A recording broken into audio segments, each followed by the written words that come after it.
kami sampaikan kepada seluruh pihak bahwa tentu menerima siapapun yang bakalan nanti akan diputuskan melalui keputusan resmi yang kita sama-sama nantikan ini.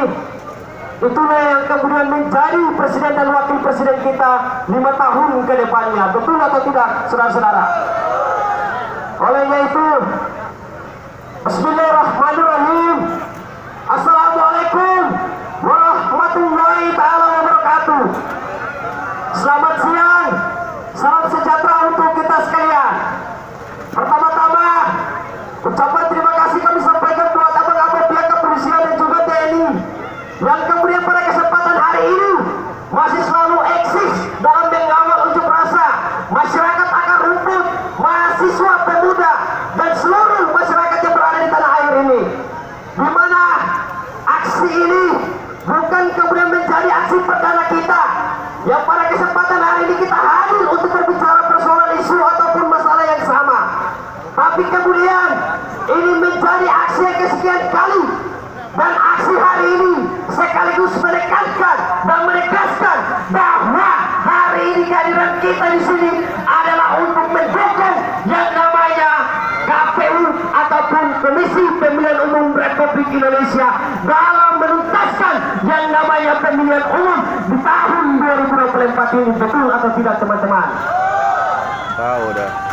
Tentu yang kami sampaikan bahwa ini masalahnya adalah yang menerima atau tidak menerima, ikhlas atau tidak ikhlas, legowo atau tidak legowo, atau bahkan ini menjadi hal yang substansi bagi kelompok-kelompok yang di sebelah sana yang selalu berbicara tentang pemilik curang, atau yang kemudian hari ini mereka angkat soal isu pemakzulan dan hak angket.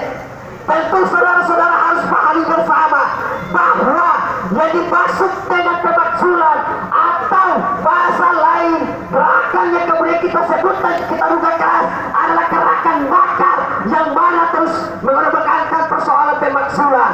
Tentu saudara-saudara harus pahami ataupun ketahui bersama bahwa pemakzulan kata lainnya penghimpaman atau kata lainnya adalah pencerahan. Itu tertuang jelas di dalam Undang-Undang Dasar 1945 pasal 7A butir 3 hingga sampai ke pasal 7B, saudara-saudara sekalian. Prosedur dan mekanisme terkait dengan pemakzulan itu sudah dibicarakan penuh dan detail di dalam undang-undang tersebut, saudara-saudara sekalian. Artinya apa? Bila mana Presiden Joko Widodo yang kemudian mereka menganggap bahwa beliau melakukan pelanggaran etik atau melanggar konstitusi, tentu melalui mekanisme hukum yang dimana itu asal muasalnya berawal dari sidang istimewa DPR, dan DPR mengusulkan kepada yang namanya Mahkamah Konstitusi untuk bagaimana digelar sidang dibuktikan atau tidak terbukti seorang Presiden Insinyur Haji Joko Widodo melakukan pelanggaran etik atau tidak.